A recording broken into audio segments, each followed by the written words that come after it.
Welcome friends, welcome to our channel cook with Suji. இன்னைக்கு நம்ம super டேஸ்டியான டெலிஷியஸான சிக்கன் வேப்புடு, கார்லிக் வேப்புடு தாங்க பண்ணியிருக்கோம். இது பார்த்தீங்கன்னா தயிர் சாதம், ரச சாதத்தோட இல்லை பிரியாணி கூட வச்சு சாப்பிட்றதுக்கு ரொம்பவே சூப்பராக இருக்கும். இது வந்து ஒரு ட்ரை ரெசிபி தாங்க. சின்ன சின்ன இன்க்ரீடியன்ட், சிம்பிளான டிப்ஸோட செம்ம சூப்பரான கார்லிக் சிக்கன் வேப்புடு உங்கள் வீட்லையும் ட்ரை பண்ணி பாருங்க. வாங்க ஃப்ரெண்ட்ஸ், இன்னைக்கு நம்ம இந்த சிக்கன் வேப்புடு நம்மளோட ஸ்டைல்ல எப்படி பண்றதுன்னு பார்க்கலாம். இங்க நம்ம ஒரு கடாய் வச்சிருக்கோம். கடாய் ஹீட் ஆனதும் இதுல ஒரு 2 டேபிள் ஸ்பூன் அளவுக்கு எண்ணெய் சேர்த்திக்கலாங்க.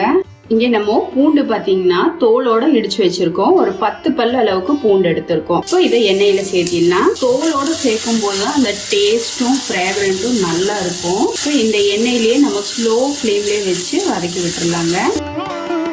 இப்போ பூண்டோட பச்சை மணம் போயிடுச்சுங்க. இப்போ நம்ம சின்ன வெங்காயம் பார்த்தீங்கன்னா நல்லா கொஞ்சம் ஃபைன் சாப் பண்ணியிருக்கோம். ஒரு 20 வெங்காயம் போல எடுத்திருக்கோம். இப்போ இதையும் நம்ம இந்த பூண்டோடு சேர்த்து வதக்கி விட்டுருலாம் ஸ்லோ ஃப்ளேமில். நம்ம இதுக்கு வந்து பார்த்திங்கன்னா நிறம் மாறினா போதும், ரொம்ப கேரமலைஸ் ஆகணும்னு அவசியம் கிடையாது. இதுக்கு சின்ன வெங்காயம் சேர்க்கும்போது உங்களுக்கு டேஸ்ட் கொஞ்சம் என்ஹான்ஸ் ஆகி கொடுக்கும், நல்லாயிருக்கும். பொதுவாக பெரிய வெங்காயம் சேர்க்கும்போது கொஞ்சம் இனிப்படிக்கிற மாதிரி ஃபீல் ஆகும். அதனால வந்து நம்ம குருமணம் மட்டும் சின்ன வெங்காயம் சேர்த்துட்டோம்னா நல்ல ஒரு காரம் உங்களுக்கு எடுத்து கொடுக்கும்போது நல்லாயிருக்கும். இப்போ இதில் நம்ம நீட்டாக கழுவி வச்சுருக்க சிக்கனை சேர்த்திடலாம். இப்போ இதில் நம்ம தண்ணி எதுவும் சேர்க்க போகிறதில்ல. நம்ம ஸ்லோ ஃப்ளேமில் வச்சு இது போல் நல்லா புரட்டி கொடுத்துடலாம். நம்ம வந்து சிக்கன் பார்த்திங்கன்னா அந்த சிக்கன்லேருந்து ரிலீஸ் ஆகி வர அந்த தண்ணியிலே தான் சிக்கன் வேக போகுது. இப்போ இதில் கொஞ்சமாக ஒரு சிட்டிகை அளவுக்கு மஞ்சள் தூள் சேர்த்திடலாம். சேர்த்தி நல்லா கலந்து விட்டுடலாம். இப்போ சிக்கனுக்கு தேவையான அளவு உப்பு சேர்த்திடலாங்க. நம்ம இதுக்கு பார்த்தீங்கன்னா கல்லுப்பு தான் எடுத்திருக்கோம். இப்போ இதை லிட் போட்டு க்ளோஸ் பண்ணி ஒரு 5 நிமிஷம் கழிச்சு ஓப்பன் பண்ணலாங்க. இப்போ ஒரு 5 நிமிஷம் கழிச்சு ஓப்பன் பண்ணி பார்த்தோம்னா பாருங்க, சிக்கன்ல இருந்து எந்த அளவுக்கு தண்ணி ரிலீஸ் ஆகி வந்திருக்கு. நம்ம தண்ணி கொஞ்சம் கூட சேர்க்கவே கிடையாது. இந்த சிக்கன் பார்த்தீங்கன்னா இந்த சிக்கன்ல இருந்து வந்த இந்த தண்ணியிலேயே தான் வேக போகுது. நல்லா ஒரு தடவை மேலே கீழேயும் நல்லா கலந்து விட்டுறலாம். திரும்பவும் லிட் போட்டு க்ளோஸ் பண்ணிடலாம். பொதுவாக சிக்கன் பார்த்தீங்கன்னா சீக்கிரமாகவே குக் ஆகிடும். நமக்கு மட்டன் போல ரொம்ப நேரம் எடுக்காது. ஓவர் குக் பண்ணாலும் ரப்பரி ஆகிடும். அதனால தான் நம்ம இதில் தண்ணி எதுவும் சேர்க்கவே கிடையாது. இப்போ இது திரும்பவும் மூடி போட்டு ஒரு 3 நிமிஷம் வேகட்டும். ஒரு 3லேருந்து ஒரு 5 நிமிஷம் கழிச்சு ஓப்பன் பண்ணி பார்த்தா தண்ணி எல்லாம் பாருங்க இந்த அளவுக்கு வத்தி இருக்கு. நமக்கு சிக்கனும் பாத்தீங்கன்னா நல்லா வெந்திருக்கு. இந்த அளவுக்கு தண்ணி கொஞ்சமா இருக்கிற ஸ்டேஜ்ல நம்ம இப்போ மசாலா பொடியில சேர்த்திடலாங்க. இப்போ இதுல மிளகா பொடி சேர்த்திக்கலாம். உங்க காரத்துக்கு ஏற்ற போல சேர்த்திக்கோங்க. நான் வந்து 1 டீஸ்பூன் அளவுக்கு சேர்த்திருக்கேன்.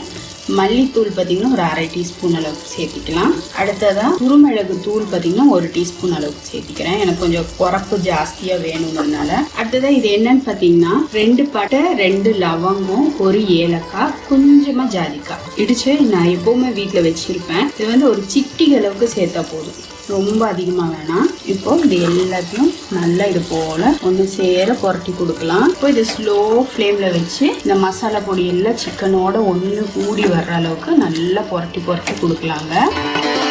இப்போ இது ஒரு 2 நிமிஷம் மட்டும் மூடி வச்சிடலாம்.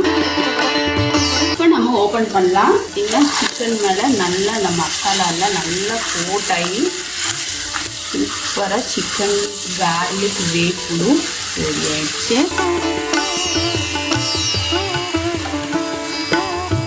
மேலே கடைசியாக ஒரே ஒரு பச்சை மிளகாய் கீரி சேர்த்திக்கோங்க. அடுத்ததாக கொத்தமல்லி தழையும் கட் பண்ணி தூவிடலாம்.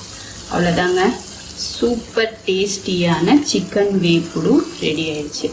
இது பார்த்தீங்கன்னா நம்ம ரச சாதத்தோட சப்பாத்தி கூட நான் வச்சு சாப்பிட்ருக்கேன். ரொம்ப சூப்பராக இருக்கும். அதாவது போன்லெஸ்ஸாக வாங்கி இதே போல் ட்ரை பண்ணி சப்பாத்தி கூட நடுவில் வச்சு சாப்பிட்டா ஷவர்மா எல்லாம் தோத்து போயிடுங்க. அந்த அளவுக்கு சூப்பரான சிக்கன் வேப்புடு இன்னைக்கு நம்ம ரெடி பண்ணியிருக்கோம். நம்ம செய்த இந்த சிக்கன் வேப்புடு ரெசிபி உங்களுக்கு பிடிச்சிருந்தா மறக்காம குக் வித் சுஜியை சப்போர்ட் பண்ணவும், பெல் ஐக்கானோட ஆளுங்கிற ஆப்ஷனை கிளிக் பண்ணவும் மறந்துடாதீங்க ஃப்ரெண்ட்ஸ்.